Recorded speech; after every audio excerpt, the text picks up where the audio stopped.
우리 주 대표와 우리 복음 캠페인 같이 하겠습니다. 시작. 복음으로 교회를 새롭게, 세상을 이롭게, 복음으로 가정을 세우겠습니다. 복음으로 전도하고 선교하겠습니다. 복음으로 세상을 섬기겠습니다. 아멘. 우리 묵상 말씀 로마서 1장 32절 세 번 같이 하겠습니다. 그들이 이 같은 일을 행하는 자는 사형에 해당한다고 하나님께서 정하심을 알고도 자기들만 행할 뿐 아니라 또한 그런 일을 행하는 자들을 옳다 하느니라. 그들이 이 같은 일을 행하는 자는 사형에 해당한다고 하나님께서 정하심을 알고도 자기들만 행할 뿐 아니라 또한 그런 일을 행하는 자들을 옳다 하느니라. 그들이 이 같은 일을 행하는 자는 사형에 해당한다고 하나님께서 정하심을 알고도 자기들만 행할 뿐 아니라 또한 그런 일을 행하는 자들을 옳다 하느니라. 아멘. 오늘 하나님께서 우리에게 주시는 말씀은 레위기 5장 14절에서 6장 7절까지의 말씀입니다.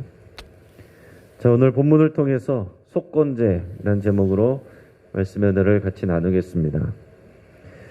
여러분, 예전에 우리나라 영화에 밀양이라는 영화가 있었습니다. 이 밀양은 교회에서 말하는 용서에 대한 주제를 다루고 있습니다. 줄거리가 대충 이렇습니다. 서울에서 남편을 잃은 주인공 신혜는 어린 아들과 함께 남편의 고향인 밀양으로 내려와서 조그만 피아노 학원을 열고 새로운 인생을 시작하려고 합니다. 나름대로 잘 적응하면서 지내고 있는데 어느 날 사랑스러운 아들이 사라져 버렸어요. 근데 안타깝게도 아이가 다니던 그 학원 원장에 의해서 납치 살해된 것입니다. 그래서 깊은 절망을 느꼈던 신혜는 주변 사람들의 권유로 인해서 교회에 다니게 되면서 위로를 받습니다. 그리고 이제 믿음이 생기기 시작했습니다. 이 성경에서 가르치는 용서를 실천하려고 굳게 마음을 먹고 이제 교도소로 범인을 찾아갔습니다. 자신의 아들을 죽인 이 범인을 용서하려는 마음을 먹고 갔다라는 거예요. 그런데 신혜는 용서를 할 기회가 없었습니다. 왜냐하면 죄책감으로 괴로워하고 있을 것으로 생각했던 범인이 너무나 평온한 모습이었기 때문에 그랬습니다. 그 이유는 뭐냐면 범인이 교도소 안에서 이 기독교 신앙을 갖게 됐다는 거예요. 그러면서 그 범인이 얘기하는 것은 자신은 이미 하나님께 용서를 받았고 그래서 너무나도 마음이 평안하다라며 찾아온 신에게 이렇게 말했습니다. 준이 어머니를 위해서도 항상 기도합니다. 죽을 때까지 할 겁니다. 그런데 이래 직접 만나고 보니 하나님이 역시 제 기도를 들어주시는 것 같습니다. 이게 언뜻 보면 뭐가 문제가 없는 것처럼 보일 수 있죠. 근데 너무 절망해서 허탈해하고 있는데 그 후에 교회 구역 예배를 드리고 있어요. 거기서 이제 목사님과 성도님들이 이 신혜가 범인을 진정으로 용서하고 평안을 찾기를 위해서 기도한다고 그랬어요. 그러니까 이 신혜가 억울해하면서 막 화를 냈습니다. 그러면서 뭐라고 하느냐? 어떻게 용서를 해요? 용서를 하고 싶어도 난 할 수가 없어요. 그 인간 이미 용서받았대요. 하나님한테. 그래서 마음의 평안을 얻었대요. 이미 용서를 얻었는데 내가 어떻게 다시 용서를 해요? 내가 그 인간을 용서하기도 전에 어떻게 하나님이 먼저 용서할 수 있어요? 여러분, 이 영화에 비춰진 교회의 모습은 뭐가 잘못된 것일까요? 여러분, 가해자가 하나님과의 관계를 통해서 회개하고 용서를 받았다고 했습니다. 여러분, 그럴 수 있죠. 자, 그런데 문제는 피해자에 대한 반성과 사과가 전혀 없었다라는 것입니다. 하나님과의 관계에서 해결이 됐으니 피해자하고는 아무런 빚도 남아있지 않는 것처럼 말하고 행동했다라는 거예요. 피해자에 대한 배려와 사죄가 빠진 이런 회개와 용서는 분명히 비난받을 수 있습니다. 하지만 그런 회개와 용서는 성경적이지가 않습니다. 오늘 속건제에서 보여주는 정신은요, 피해자 중심의 회개와 속죄를 말해주고 있습니다. 이 속건제 규례를 통해서 하나님이 말씀하시는 진정한 회개와 속죄가 어떤 것인지 그럼 깊이 묵상할 수 있기를 바랍니다. 자, 먼저는 우리 5장에서 나와 있는 내용은 하나님과 관련된 속건제를 다루고 있고 6장에서는 사람과 관련된 속건제를 다루고 있습니다. 여러분, 속건제 가장 특징은 뭐냐? 앞에서는 죄를 지었을 때 속죄제를 드렸는데 여기서도 죄를 지었을 때 속건제를 드려요. 가장 큰 차이가 뭐냐면 배상의 차이가 있어요. 속건제는 피해를 배상해주는 그 단계가 있다라는 얘기입니다. 속건제는 하나님의 성물이나 또 타인의 재물에 피해를 입혔을 경우에 그 피해를 보상하는 것이 중요합니다. 제사를 드리고 나서 배상하는 것이 아니라 피해자에게 배상을 먼저 하고 나서 속건제 제사를 드리는 게 순서입니다. 먼저 우리가 여기 앞에 나와 있는 5장 14절에서 19절은 하나님과 관련된 속건제의 내용이에요. 하나님께 드려진 성물을 손상했거나 또 하나님의 계명을 어겼을 때 드리는 그런 속건제의 내용입니다. 자, 먼저 14절에서 16절까지 말씀을 우리 같이 읽겠습니다. 여호와께서 모세에게 말씀하여 이르시되 누구든지 여호와의 성물에 대하여 부지 중에 범죄하였으면 여호와께 속건제를 드리되 네가 지정한 가치를 따라 성소의 세겔로 몇 세겔 은혜에 상당한 흠없는 순양을 양떼 중에서 끌어다가 속건제로 드려서 성물에 대한 잘못을 보상하되 그것의 5분의 1을 더하여 제사장에게 줄 것이요 제사장은 그 속건제의 순양으로 그를 위하여 속죄한즉 그가 사함을 받으리라. 아멘. 자, 여기서 성물을 말했는데 성물은 두 가지가 있습니다. 하나는 성소에 비치되어 있는 성구들, 또 그런 성스러운 비품들을 말하는 것이고, 다른 하나는 백성들이 하나님께 드린 그런 봉헌물을 말합니다. 자, 그런데 성소의 비품인 경우에는 자격 없는 자가 함부로 만지면 즉시 화를 당하게 되어 있습니다.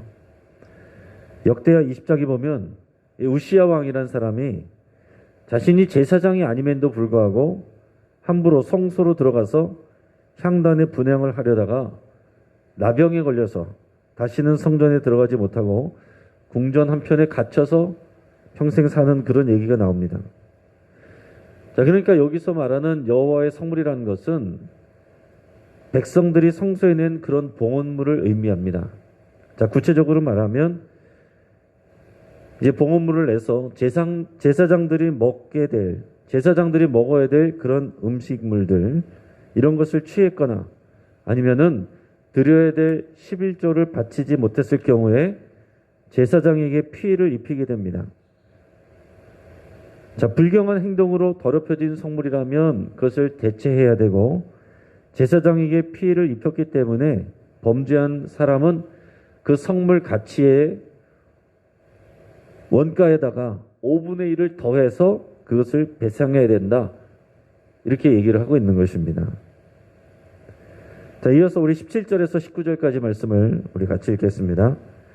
만일 누구든지 여호와의 계명 중 하나를 부지 중에 범하여도 허물이라 벌을 당할 것이니 그는 내가 지정한 가치대로 양떼 중 흠없는 순양을 속건제물로 제사장에게로 가져갈 것이요 제사장은 그가 부지 중에 범죄한 허물을 위하여 속죄한즉 그가 사함을 받으리라. 이는 속건제니 그가 여호와 앞에 참으로 잘못을 저질렀음이니라. 아멘. 자, 여기서는 여호와의 계명 중 하나를 부지 중에 범하여도 속건제를 드려야 된다 이렇게 나와 있는데, 자, 여기서 말하는 계명은 문자적으로 말하면 행하지 말라고 한 부정명령을 말합니다. 그러니까 여러 율법 중에서 하지 말라라는 명령이 있고 이런 것을 해라라는 명령이 있습니다. 근데 그 중에서 하지 말라라는 이런 계명을 어겼을 때 속건제를 드리라, 이런 얘기가 있습니다. 자, 여기서도 마찬가지로 속죄제와 다른 점은 배상, 보상을 해야 되는 그런 필요가 있는 경우다라는 거예요. 죄를 범한 사람은 제사장이 정한 가치대로 양떼 중에서 흠없는 순양을 속건제물로 제사장에게 가져가야 됩니다. 앞에서 속죄제의 경우에는요, 그 신분에 따라서 제물이 달랐습니다. 제사장, 족장, 평민이 드리는 그런 제물이 각각 달랐어요. 그러나 속건제는 동일하게 다 순양입니다. 가난한 사람이든 부자이든 동일하게 다 순양을 하나님 앞에 드려야 돼요. 성문이든 개인의 재산이든 손해를 입힌 경우에는 동일한 제물을 바쳐야 되는데, 그것은 그만큼 이웃에게 피해를 끼치는 일을 하나님께서 엄격하게 다루고 있다라는 얘기입니다. 그리고 여기서 말하는 이 속건제에 해당하는 죄들은요, 부지중에 지은 죄예요. 일부러 그런 게 아닙니다. 본의 아니게 피해를 입혔더라도 그것을 엄중하게 반드시 책임을 지라는 뜻이 이 안에 들어있는 것입니다. 자, 이어서 6장에 나오는 내용은 사람과 관계된 그런 속건제를 말하고 있습니다. 우리 1절에서 7절까지 말씀을 같이 읽겠습니다. 여호와께서 모세에게 말씀하여 이르시되 누구든지 여호와께 신실하지 못하여 범죄하되 곧 이웃이 맡긴 물건이나 전당물을 속이거나 도둑질하거나 착취하고도 사실을 부인하거나 남의 이름 물건을 줍고도 사실을 부인하여 거짓 맹세하는 등 사람이 이 모든 일 중에 하나라도 행하여 범죄하면 이는 죄를 범하였고 죄가 있는 자니 그 훔친 것이나 착취한 것이나 맡은 것이나 이런 물건을 주운 것이나 그 거짓 맹세한 모든 물건을 돌려보내되 곧 그 본래 물건의 5분의 1을 더하여 돌려보낼 것이니 그 죄가 드러나는 날에 그 임자에게 줄 것이요 그는 또 그 속건제물을 여호와께 가져갈지니 곧 내가 지정한 가치대로 양떼 중 흠없는 순양을 속건제물을 위하여 제사장에게로 끌고 갈 것이요 제사장은 여호와 앞에서 그를 위하여 속죄한즉 그는 무슨 허물이든지 사함을 받으리라. 아멘. 자, 속건제 규정의 특징은요, 이웃에게 피해를 입힌 것을 하나님께 대한 범죄로 여긴다라는 것입니다. 자, 오늘 여기서 말하고 있는 것은 이런 것들이에요. 이웃이 맡긴 물건, 또 그런 전당물을 내가 속이는 경우, 그러니까 이웃이 나에게 뭔가 물건을 맡겼어요. 잠깐 맡아달라고 그랬는데 거기에 대해서 내가 손상을 입혔어요. 아니면 그것을 속였습니다.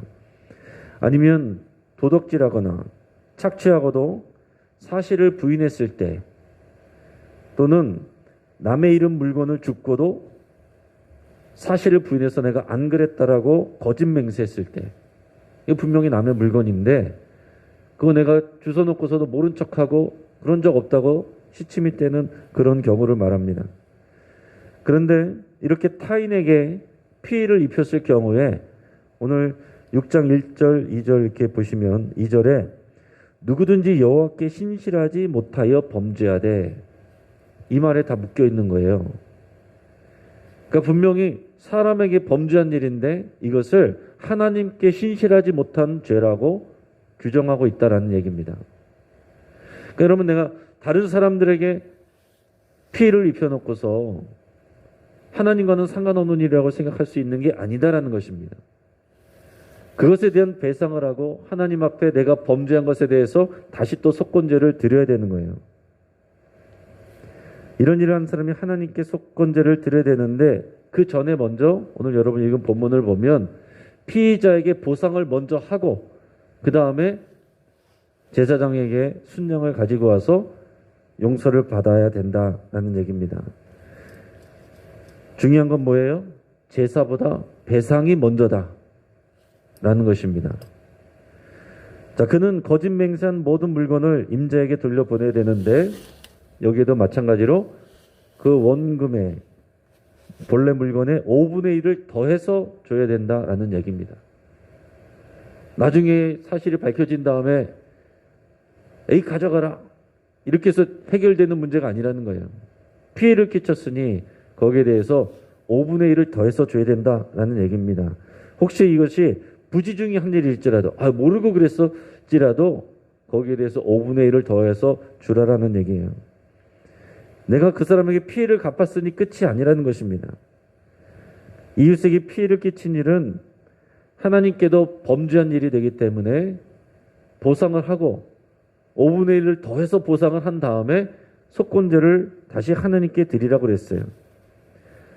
자, 흠없는 순양을 제사장에게로 가져가면 그 제물을 바꿔서 제사장이 여호와 앞에서 속죄를 해줘야 비로소 그의 죄가 용서가 된다라는 겁니다.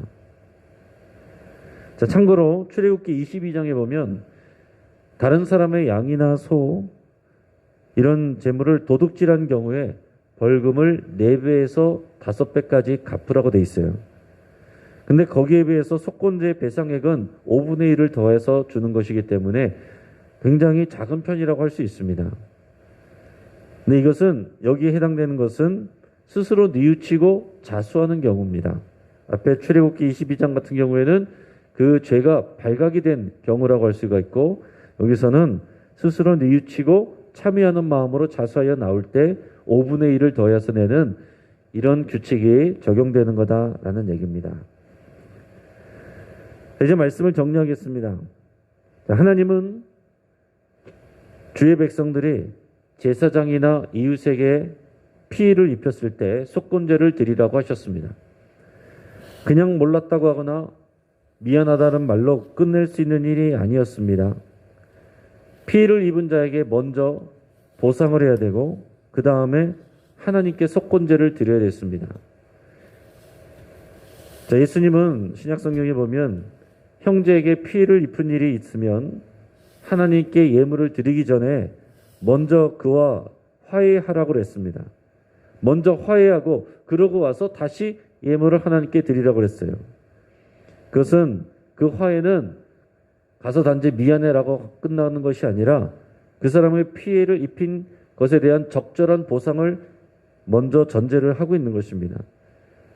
그러고 나서 그와 화목하게 된 후에야 하나님께 예물을 드리라고 했습니다. 자, 이것은 오늘 본문에 나와 있는 속건제를 염두에 둔 것입니다.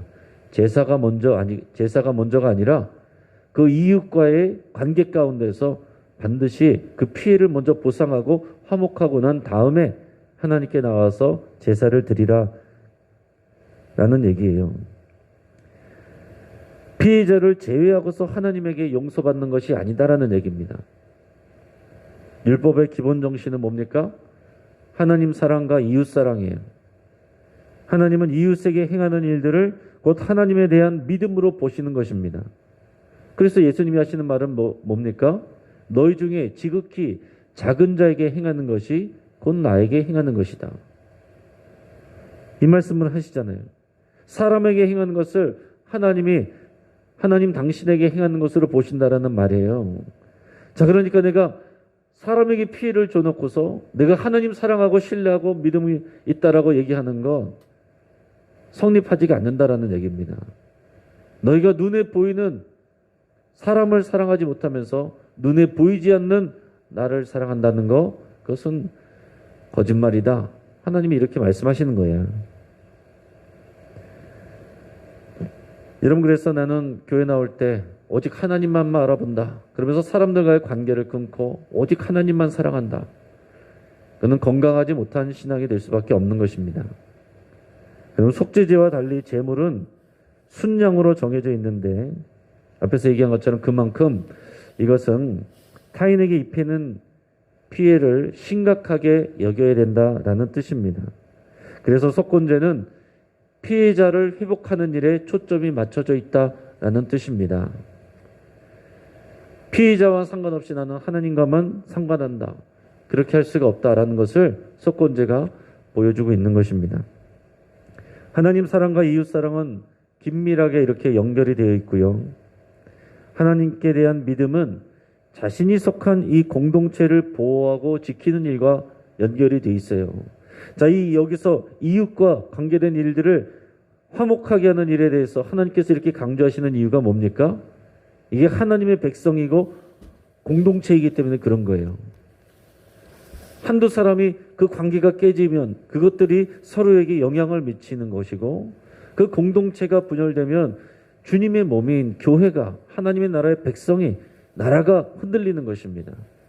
그러니까 나 개인의 문제라고 생각하면 안 되고, 이 하나님의 백성인 공동체, 이 하나님의 교회를 보존하고 보호해야 된다는 그 믿음 때문에 다른 사람들을, 성도들을 대해야 되는 것입니다. 특별히 교회 성도들에게는 더 그렇다는 거예요. 그것이 하나님에 대한 믿음이 되는 거예요. 나 홀로 독불장군처럼 신앙생활하는 것은 절대로 성숙한 신앙이 아닙니다. 이웃과 성도를 대할 때 죽게 하듯이 할 수 있도록 여러분께서 믿음으로 또 결단하시고 기도할 수 있기를, 또 순종할 수 있기를 주의 이름으로 축복합니다. 기도하겠습니다. 오늘 말씀을 붙잡고 함께 기도할 때 하나님의 마음을, 하나님의 뜻을 우리가 올바르게 이해하고 순종할 수 있기를 위해서 여러분 같이 기도하겠습니다.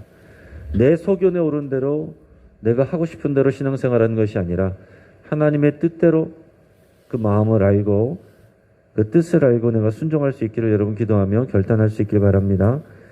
또 이웃과 우리 성도들을 주님의 눈으로 바라보고 대할 수 있기를 여러분 그렇게 결단하고 기도할 수 있길 바랍니다. 주님을 대하듯이 주님께서 또 우리에게 주신 그 마음을 가지고 대할 수 있기를 위해서 같이 기도하시고, 또 우리의 이웃과 성도에게 피해를 끼친 것이 있다면 하나님께서, 성령께서 그것을 기억나게 하시고 내가 반드시 보상하고 또 용서를 구하기로 여러분께 결단할 수 있기를 바랍니다. 또 우리 가정을 위해서 함께 기도하겠습니다.